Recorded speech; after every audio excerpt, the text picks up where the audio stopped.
Welcome back to another episode of the North Star Takes podcast. I'm Bailey Policki. He's Jacob Alberta. We're a Minnesota sports podcast. So if you're a sports fan, especially Minnesota sports fan, please hit that subscribe button. And today we're going to be doing a little bit of a different video. Usually we just go team by team kind of throughout the week, but there's just been so much that's been happening in Minnesota sports over the weekend here. We just kind of wanted to do a little recap video, discuss, Twins, Wild, and Wolves, and maybe we'll even talk a little Vikings, even though they're kind of just twiddling their thumbs, it seems, right now in the middle of the offseason. But right away, Liberta, let's start with the biggest story, which is easily probably the most surprising story in Minnesota sports within the last several years from what I can remember. Minnesota Twins landing Carlos Correa kind of out of nowhere, giving him a 3-year deal, even though there's opt-outs after every year in the contract. But he's now arrived to Fort Myers. He's got to get his physical passed through. It sounds like they're not going to make it official until Wednesday. At least that's what I've seen as of recently.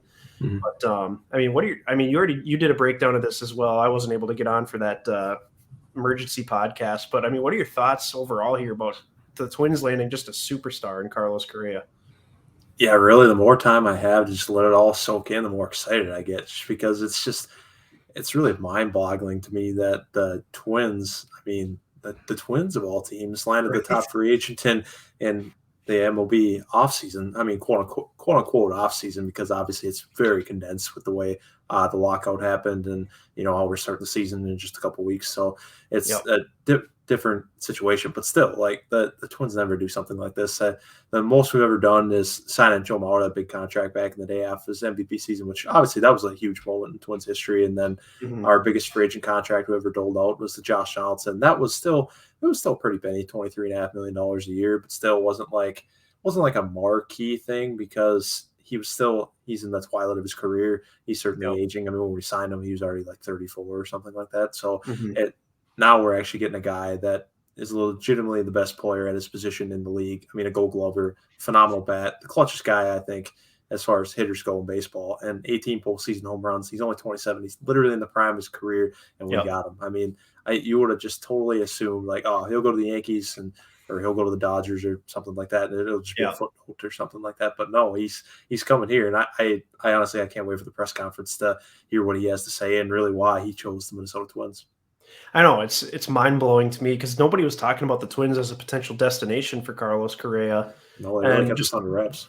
Out of the blue, Friday night, basically early Saturday morning, it was at like 1:00 in the morning or something when the news broke. Yeah. And I woke up to text from you and a couple of our other buddies we have a sports group chat with, and I was mind-blown. But so cool that him and Buxton, number 1 and 2 pick in their respective drafts, they're teamed up together now. We have some star power. Polanco's still a very good player. Obviously, Buxton and Correa. You got, Gary Sanchez probably isn't much of a star anymore, but he was a star at one point, I guess, with the Yankees. Mm-hmm. So, just a super exciting team. It'd be nice to see them get some more pitching still, which I believe they're working on it. So, at least that's the rumors. They're potentially going after a couple of these guys from Oakland. So, yeah, it's crazy, and it's great to see the Twins kind of go all in on a win now window. Even though we didn't think that window was there, but they're kind of setting themselves up they're going to try it here within the next couple of years. If it doesn't work, they still have a really good prospect pool that'll be coming up in the years after that. Mm-hmm. So, they've given themselves some flexibility here rather than just sucking in 2022 and waiting for, a couple of years down the road. Yeah, exactly. And, if you would ask us a couple of weeks, if we'd make all these moves that we have, the 3 trades plus signing Carlos Correa, I would have said you're crazy. Like, there's no way that happens. But now that we've done all that, you have to assume that, that it's highly likely we land a guy like Frankie Montas from the A's because it just seems like it's the natural sequence of events that we're on right now. And that's very exciting that we feel like our front office is making moves to try and win in 2022 and put us in the best spot possible. So that's an exciting time. It definitely is. And it's so anti-Twins that you almost can't believe it because exactly. they went from being probably the most, I don't know how you want to call it. Fans were probably the most pessimistic about the Twins of any team in the state. Yeah. And within a weekend, they did a complete 180. They did all that trading last week, but it opened up space. And we did a video about it. People were talking about, maybe Trevor Story's coming here. Mm-hmm. Out of the blue, they land the best shortstop in the league. And now they're in legit contender status, especially if they had a pitcher or two. Yes. So it's crazy to see the Twins make a move like that because it's just so antithetical to what they've done year after year after year with the being the Polad pocket protectors and everyone calling them cheap. And Yep. I guess even though they did give Donaldson that contract a couple of years ago, but I mean, for the most part, they haven't gone big game hunting like this. No, absolutely not. Yeah, so this is very out of the ordinary, which is great. This is a great path we're going down. In a little smaller news, they also picked up a reliever, Joe Smith. What can you tell me about him? I really don't know much about this guy other than apparently he's a sidearmer reliever. Yes, exactly. Yep, you got it right. He's a side armor, and he's been with a variety of teams in his big league career. He's in his upper 30s, so he's it kind of feels like a classic twin signing a guy in the twilight of his career.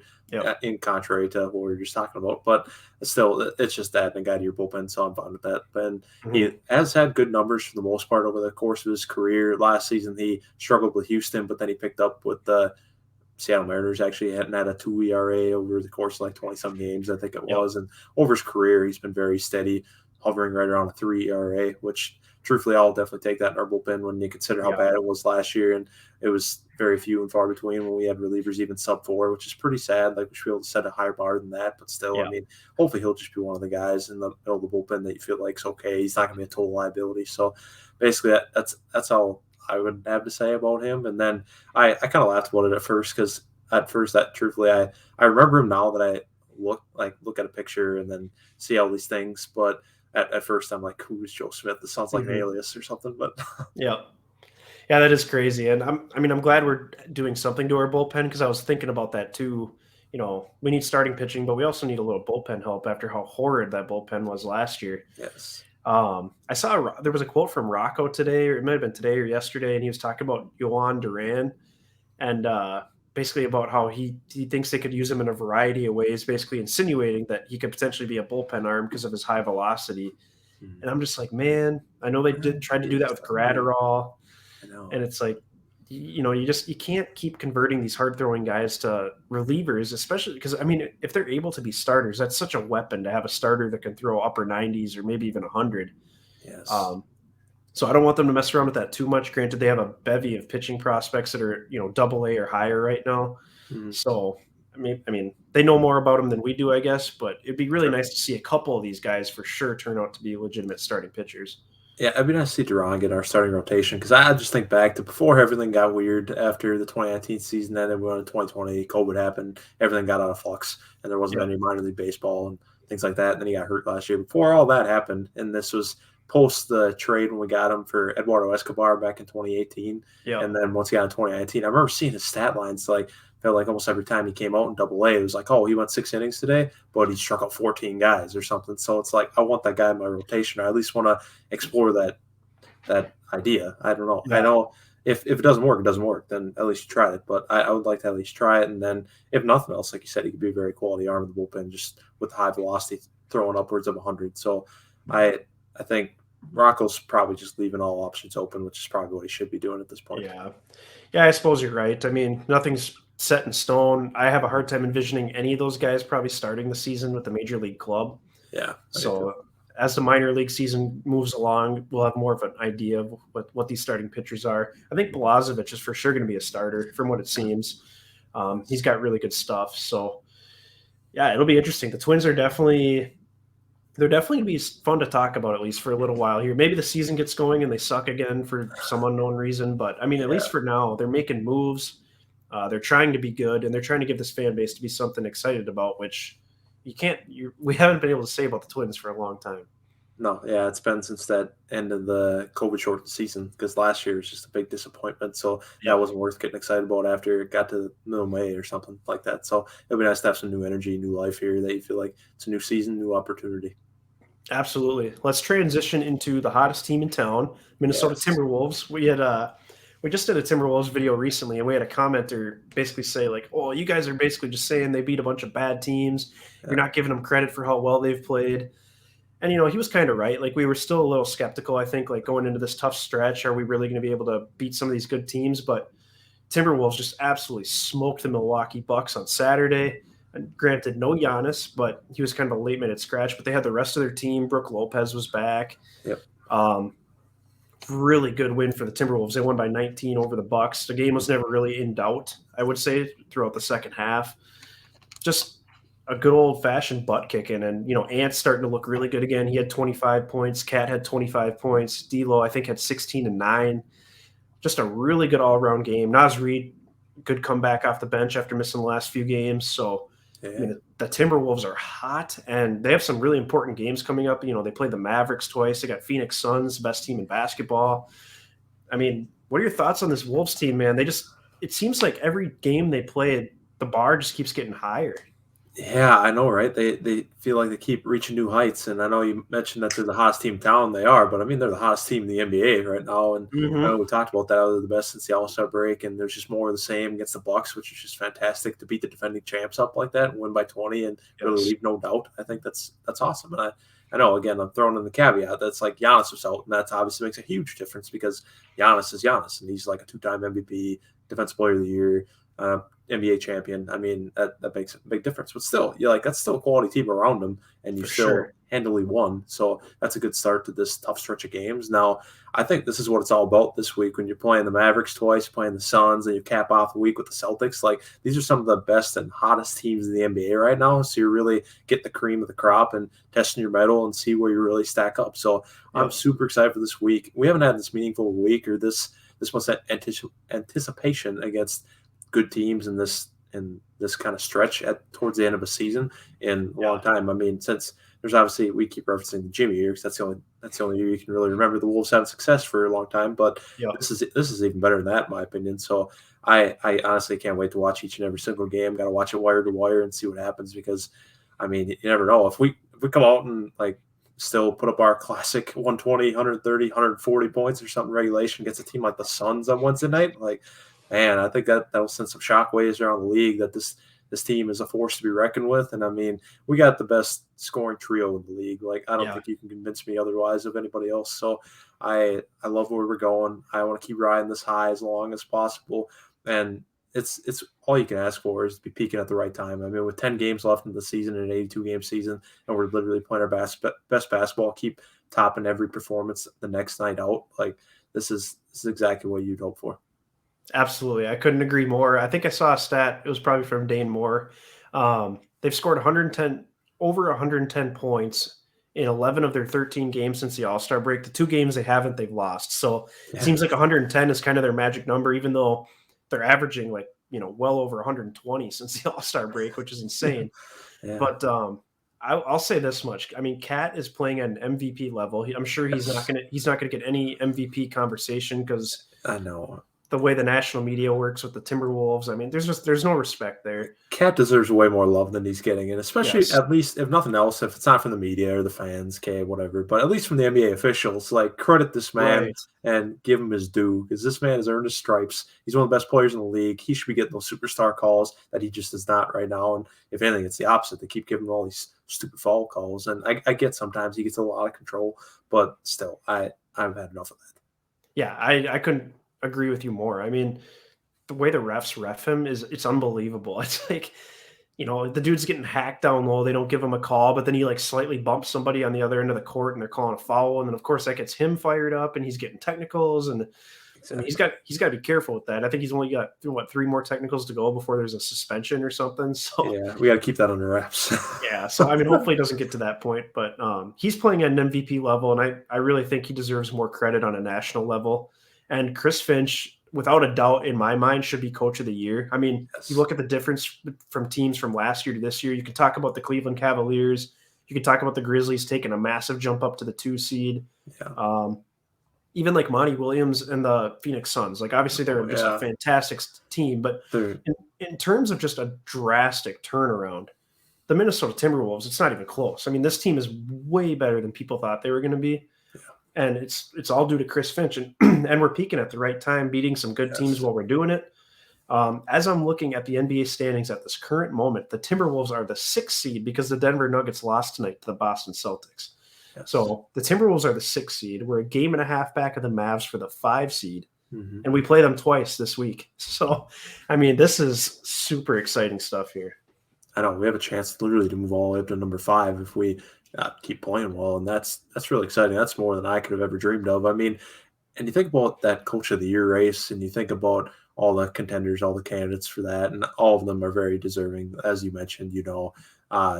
JB Bickerstaff out there in Cleveland, and then obviously you got other teams playing well. I think that one's the one that immediately comes to mind for me personally. But you got to hand it to Finch. I mean, usually one of the things you probably look at is how far above this Coach of the Year's team finished above probably their over-under win projection. And everybody kind of wrote off this Wolves team as like a 34-win, 35-win team. And we're probably going to win a dozen more games than that. And that's kind of crazy in an 82-game season that teams just don't outperform their win projection like that very often, and especially a team that's been in the cellar, quite frankly, for the last nearly 20 years. So I think there's something to be said there, and I think he should get a legitimate look for that award because this guy's doing wonders. I mean, for what it's worth, he's one of the only coaches, I think maybe the only coach besides Flip that's has an overall or over 500 record as a Timberwolves head coach in team history. So yeah, that's crazy. And I mean, given, he had kind of a rough record last year because he came in, he lost the first 5 games. And then after that, he kind of balanced things out, but they still went like 500 down the stretch. Yep. I mean, this team is just leaps and bounds. They're 10th overall still in the NBA in defensive rating. Yep. They're one of the 3 best offenses in the league. I think they're still first in scoring in the league in points per game. Yep. So, I mean, just an incredible turnaround. Like the defensive effort from this team is light years better than anyone was expecting. I think most experts, especially most people that follow the Timberwolves, were saying if they could just be a top 20 defense in the league, maybe top 23 or something, like just not one of the worst. Yes. You give yourselves a really good chance, but they're top 10. Like it's crazy. The contributions are getting out of everybody. Everybody seems to know their role. You're not really seeing any struggles between power, between any of the players. They all just kind of fit seamlessly together. So easily the nicest surprise in Minnesota sports this year is just the sudden emergence of the Timberwolves. They're still a really young team. Yeah. And if they can find a way to keep this core together and add through the draft or maybe a free agent here or there, I mean, they got a chance to do something special, I think. Yeah, 100%. I mean, this is an incredible turnaround we've had from where we were just a couple of years ago. We were picking number 1 overall, and we got Ant. So It's like this is a big jump for us, and it's really exciting. I would say not only this year, like the biggest surprise for us, but I'd say this is the biggest surprise probably since all the 2019 Twins and like how that turned into the Bomba Squad or something like that. Right. Well, I think the Wild definitely overperformed last year, but I think the Wolves this year is even more so just because the Wild have a track record of at least being a pretty steady team where this is like it's mostly been a dumpster fire. So yeah, absolutely. Let's get into the Minnesota Wild here. They're slowly kind of starting to figure it back out. They've defeated the Blackhawks 3-1. They made a trade for Delorier from the Anaheim Ducks. He's going to be a 4th line forward, kind of an aggressive, not an enforcer, but he'll fight. He's kind of like a second Foligno almost to have, which is, I think, super nice for this team. Just give us a little more grit, a little more bitterness, stuff like that. So, I mean, I'm good with the trade. They only had to give up a 3rd rounder, which, it sounds like now they're that Jack McBain we were talking about, the center that, doesn't want to sign with the Wild. Sounds like they're going to trade him and his rights to the Arizona Coyotes for a 2nd-round pick. So, I mean, getting a 2nd-rounder for a guy that you drafted in the 3rd round is pretty impressive. So I'll take that. That's nice. Which, tomorrow's the trade deadline as well. We're recording on Sunday night. Trade deadline is Monday. They still have an opportunity to maybe make a trade for a goaltender, Marc-Andre Fleury. There's rumors floating around about him. They could potentially trade for a defenseman. So there's all sorts of stuff flying out there. But I think the main thing right now, the team is finally getting back on track. They were 4-1-1 in their last 6 games. Obviously, they got smoked by Nashville, but other than that, they've looked pretty good for the majority of the last couple of weeks. Yeah, 100%. We're finally starting to stack wins, and that's what I've been really waiting for with this team. So it feels like we're on the right track again, slowly but surely. Talbot is starting to play a little bit better, and now like you said, we have a 2nd Foligno in there, hopefully who can take away the penalty minutes from Foligno and be able to stick up for the guys and keep Foligno on the ice. So I know Foligno's the assistant captain, so he's still going to do what he feels is best. But at the same time, I think this guy should be able to take a little bit of that too, which is – it's just going to be good. And like you said, that the cost of it was pretty minimal. So that's solid. And then I think this is a good value move by Bill Guerin. And then flipping McBain for a 2nd-round pick that maybe you could move for in a package for somebody else to bring in here. Right. I think that's a very really savvy GM kind of transaction. So And I'm looking at the standings for the Wild now too. They're third place in the division. They're still tied with Nashville, but we have 2 games in hand. We're a point behind the Blues with a game in hand. And Dallas has kind of fallen back a little bit. They're 5 points behind us. Winnipeg is 8 points behind us. So I think we're going to be okay when it comes to those 2 teams, just because I'm not sure they really have enough firepower to keep going down the stretch here. So Wild still have a ton of home games here throughout the month, finishing out the month of March at home into early April. They have a couple tough ones. They got Vegas Monday night. They got Colorado next Sunday. So, I mean, they got a couple tougher games sprinkled in there, but steal one of those games, hopefully the Vegas game, since Vegas is so beat up right now. But I don't know. I like where we're going. St. Louis has really struggled in their last 10 games as well, and they're on a 3-game losing streak right now. So now's the time for the Wild to make a move. I think, getting a guy like Delorier, we already saw this Tyson Jost is giving that fourth line a little bit of a lift just with his speed. I think these little trades that don't really like rock the foundation of the roster can really give this team a boost when things got kind of stale here. Yeah, I totally agree. I think it doesn't hurt to add a few more role players that can kind of make the machine a little bit more well-oiled, I guess, and make it a little bit smoother out there. And I think another thing to put into context here is that, like you said, we're right in this thing, and really all that matters at this point is how we do, and then how Nashville and St. Louis do, and just basically keep pace with them, and hopefully moving past them. And because really nothing else matters what's going on elsewhere. Like for instance, Colorado or something. Colorado's ran away in their cup favorites, but I think that's all we were really looking for. Even a couple months ago, it's like get to that second place in the division, get some home ice in the first round of the playoffs, and go from there. Find a way to make it out of there, and then patch up with a really good team in Colorado and see if you have a legitimate chance at a cup or not. Yeah, absolutely. I think let's talk about Fleury a little bit here. I mean, what are your thoughts on this? Talbot's starting to play a little better. Kakinen's been a little iffy lately, but overall, I mean, he's had a pretty good season. Do you think it's worth it to trade for Fleury, potentially keeping 3 goalies, on this team? One of them would probably have to, one of them would be like a healthy scratch or whatever. I'm not really sure what they'd consider it, but I mean, what do you think this would be a good idea? Just bringing in a proven playoff goaltender, even if it costs you maybe like a first or second round pick or something? I think it might be worth it just because, like you said, he's got that proven track record of success in the playoffs. Personally, I think I'm all right still just riding Talbot and Kakinen, even as risky as that might feel. But I'm pretty confident with the trend that Talbot is on that he'll be able to hopefully be somewhat close to the way he was playing last year in that series against Vegas again in these playoffs. So if we have that, then we don't even really need a backup goalie because you never play back-to-back nights in the playoffs. So, or I mean, it doesn't happen very often, I should say. So then all of a sudden you're just playing one goalie most of the time anyway. As long as he's not just crap, then you're gonna be fine. So realistically, I would definitely explore this, but I guess I won't necessarily trade the farm. So yeah, it all depends on the asking price. I don't know. What are you thinking? I think I would probably do it. Like a first round pick seems a little steep to me, but I don't think goalies can basically steal you games. They can stand on their head and they can really, make a difference. True. And we just haven't seen that level of goaltending this year from either Talbot or Kakinen, where they're just out there stealing games for us. We're playing like crap, but they're keeping us in it. So I mean, I think it's worth it, but at the same time, like he's probably purely a rental. Like he probably wouldn't be here next year.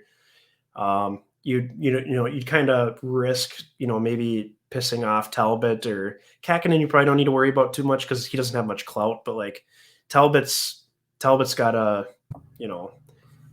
he's got some respect. So it's like, hopefully he's a true pro and he would understand at the same time. And it's not like he wouldn't play. I mean, I'm sure he'd get some games, but Fleury would be more so just like an insurance option where, you have that guaranteed solid goaltending. I mean, he's still been pretty good this year for how bad the Blackhawks are. So I definitely think it's an idea worth exploring just because I think our defense is a mess right now. And it's not just one guy. I think there's like 3 or 4 guys potentially that are just not playing well on defense.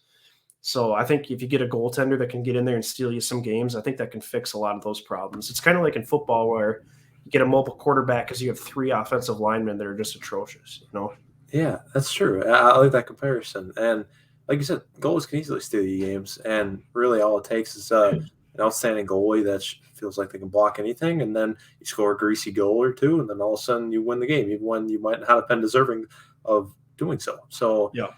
and obviously every win counts in the playoffs, especially when you need forward advance every series. So I would definitely see where you're coming from with that, and definitely giving it a shot, just because again, this guy is a proven performer in the playoffs. I mean, heck, he was the goalie for Vegas last year that beat us. So I mean, it's not a bad idea. All right, and last but certainly least, I guess the Vikings have just been extremely disappointing so far this offseason. We've already kind of gone over this. We've had a couple commenters rip us for, oh well, what do you expect them to do? Kirk is good, and whatever. We don't agree with the way they're running this offseason. They restructured Adam Thielen, which is good. They said that there was rumors that would be coming down, and it did. They restructured Harrison Smith, extended Kirk Cousins. They signed a couple free agents on defense. The big one here, though, is Danielle Hunter. Like, we were expecting either like an extension or a trade or something here that was going to kind of clear up, his contract situation. But it sounds like they're just going to keep him and pay him that roster bonus, which doesn't make sense because it's a huge roster bonus. Doesn't give us any cap flexibility unless they convert it into a signing bonus. But for some reason, they haven't done that yet. And so we're just sitting here with hardly any cap space. You still have a free agent center out there in J.C. Treader, who's very good, would be an instant upgrade over Garrett Bradbury. You got Zadarius Smith sitting out there still unsigned after his deal with the Ravens went through. He'd be a good edge rusher to pair with Danielle Hunter if you're keeping Hunter around. So I'm not really sure what the direction is here. Like, obviously they're trying to go all in for next year, but if you're going all in, wouldn't you be doing something here with Danielle Hunter's contract to make it more clear on what's going on? Yeah, you really would think, and everything the Vikings are doing this offseason feels like a question mark. Like, you could sit there and wonder, like, really? And I mean, now it's like you said, we're riding with this current contract. The Hunter's not restructuring it, not trading him, not doing anything, just playing it out, I guess. And it just doesn't really make much sense. At the same time, like, I was probably more of a proponent of keeping Hunter if you're keeping Kirk, but at the same time, I figured we'd have done something else as far as like kicking money around so we can create cap space in some way, shape, or form, but we did not. And instead, we did restructure Thielen as we got on the banner there, which that's great. But that's also adding on void years at the end. It feels like that's what we keep doing, and that feels pretty cap irresponsible to me. I get that the cap is going to go up considerably here with the new TV deals coming for the NFL and Amazon getting in the mix. Obviously, when Amazon gets in the mix, it's a whole bunch of money. But I know, but it's going up for every team. So it's like there's certainly every team out there is not kicking all these void years around like we are. So realistically, it's just more frustrating. And to be quite frank, I would be a lot more sour about this if the other teams in the state weren't doing what they're doing right now and being highly exciting, like the Twins building back up into it seems like a contender again. And the Timberwolves are just streaking, just on fire, best team in the league. After the All-Star break, and then you got the Wild finally picking it up again. So like, if that all wasn't going on, I'd be quite upset about this Vikings thing. But because of all that, I can kind of set this on the back burner and live with it for now. But once it comes to the forefront, like football season comes around, the team we're putting on the field wins 8-9 games, then we'll start to get pissed. Yeah, for sure. And that's the crazy thing too, is it's like we thought with a new GM and a new head coach, it would instill some life into this team, into this fan base. And then these moves they're making, it's like, we're just going to bring back the same team, but we're going to prove to you that Mike Zimmer was the problem, Rick Spielman was the problem, and we're going to build a team and we're going to coach a team that can work around Kirk Cousins and work around Eric Kendricks and Harrison Smith and Adam Thielen and all these aging veterans that are, probably slowly exiting their prime, I'd say, for sure. I mean, Kirk Cousins is definitely still in his prime, but it could happen at any time now. He's 34 years old. He could fall off. Same with Adam Thielen. He's in his early 30s. Harrison Smith's a safety, so I'm not too worried about him. I think he could still play at a high level for a couple of years, but he's also very well compensated. Yes. So it was an opportune time, I think, to maybe hit the reset button a little bit, clear some cap space, get some draft capital as well by trading a couple of these guys, and just moving forward into the future. Yeah, you'll probably have a down year in 2022, maybe even 2023, but a couple of years from now, with all the draft capital you have, all the cap space available, when you get some of these veterans out of here, Dalvin Cook would probably be gone in a couple of years. So it's like his contract would be off the books. You'd have all this cap space to, bring in impact free agents at the same time that you're drafting the core parts of your roster. And it could all kind of come together like it has for the Bengals here over the last couple of years. And look, the Bengals just made the Super Bowl and they have a crap ton of cap space. What did they do? They went and signed 3 new offensive linemen. Exactly. I mean, these guys saw Joe Burrow just getting destroyed in the Super Bowl and then even in the AFC Championship game. Yep. And they just went out and signed 3 offensive linemen because they have all the cap space in the world because that's how they built their team. Granted, yeah, you have to get a Joe Burrow. They had the number 1 overall pick, so that helps. And, it's tough for the Vikings to just completely fall apart and do that. No fan wants to see that. I get all that. But at the same time, you can still draft a quarterback, anywhere in the first round, really, and they could potentially pan out. So it's just been a frustrating process because I feel like they're just delaying the inevitable here. Maybe they really do think they can win with this group, and maybe we'll be proven wrong. I would love that. I would honestly love that. If they were a really good team next year, that'd be fantastic. But I think the odds of that happening are really low, just given the age of some of our most important players and just kind of where things have been over the last couple of years. Yeah, exactly. I couldn't agree with you more. And if they prove us wrong, great, then I'll come out here and admit it. But at the same time, I gotta see it to believe it with Kirk leading the way because honestly, at this point, we're banking on Kevin O'Connell to be seriously the equivalent of Sean McVay and turn Kirk into basically the Jared Goff 2018, where you squeeze every pass or every last possible ounce out of him to manufacture the season into a Super Bowl appearance. And that's like a lot of things got to fall right to do that. And that just seems highly unlikely. And it's amazing the irony or just it's like a paradox. I mean, you think about it, everybody's like, oh, you get rid of Kirk, who are you replacing him with? But it's like, okay, so then let's say we roll with Kirk and you're like, oh, let's like Sean McVay and Kyle Shanahan made all these things work with Jimmy Garoppolo, Jared Goff, and whatever, all these quarterbacks. Like, well, it's okay. Where are you going to find the next Kyle Shanahan or Sean McVay? Like, how many of those are around? How many of those grow on trees? Like, seriously. So you're banking more on hitting gold with the coach when I feel like I see more of those flame out in just disastrous ways than any quarterbacks. Like even crappy quarterbacks can get to the playoffs even multiple times. Like Trubisky, he was a starting quarterback in Chicago, made the playoffs twice. And as much as people want to rip Carson Wentz and Jared Goff being these really mid quarterbacks, and then they're both. I mean, Carson Wentz technically didn't, but like he led a team to be in a position to get to the Super Bowl and win it. And then Jared Goff, like I just said, got to the Super Bowl. So it's like, how many more coaches flame out than quarterbacks even? So like we're betting farm and putting all our eggs in the basket of Kevin O'Connell to be like the savior. And it's like, that's kind of a lot of pressure for a first-time head coach. So it's like these people are like delusional. It's like you think we're maximizing Kirk because we got the next Sean McVay. I feel like that's kind of a unfair expectation to be like, yeah, this guy better be a top 5 coach in this league if we're going to do anything significant, not just make the playoffs. Yeah, and like for the crowd that's like, well, who are you going to have if you replace Kirk? I mean, look at how many of these teams just changed their quarterback situation this offseason. Yeah. The Seahawks just shipped out Russell Wilson with absolutely no plan in place. What, they got Drew Lock? Whoop-de-doo. I mean, give me a break. And then who's another one I'm thinking of? There's just been a ton of quarterback moves this offseason.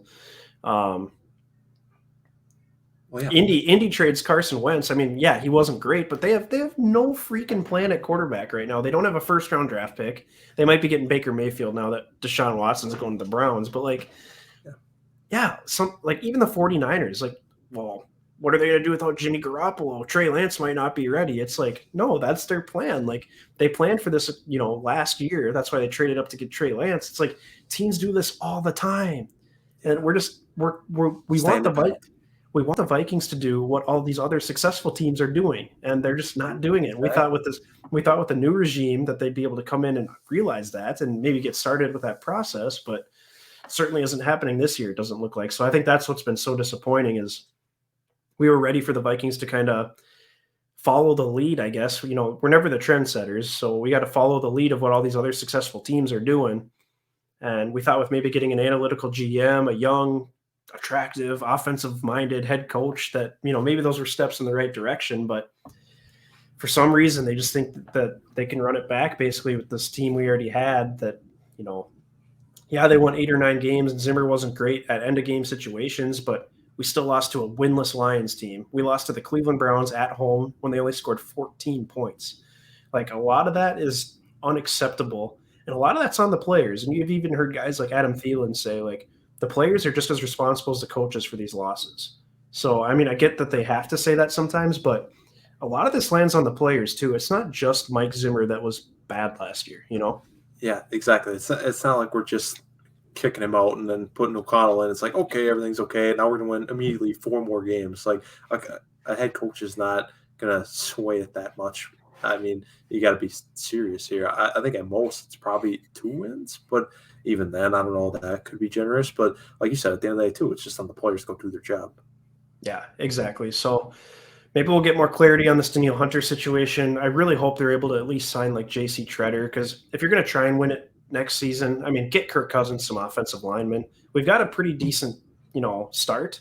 We just really need a center and a right guard, and maybe Wyatt Davis is the right guard. So the center spot is just what we need, because we've all seen Garrett Bradbury's not good enough, even though he's going to be under contract for another season.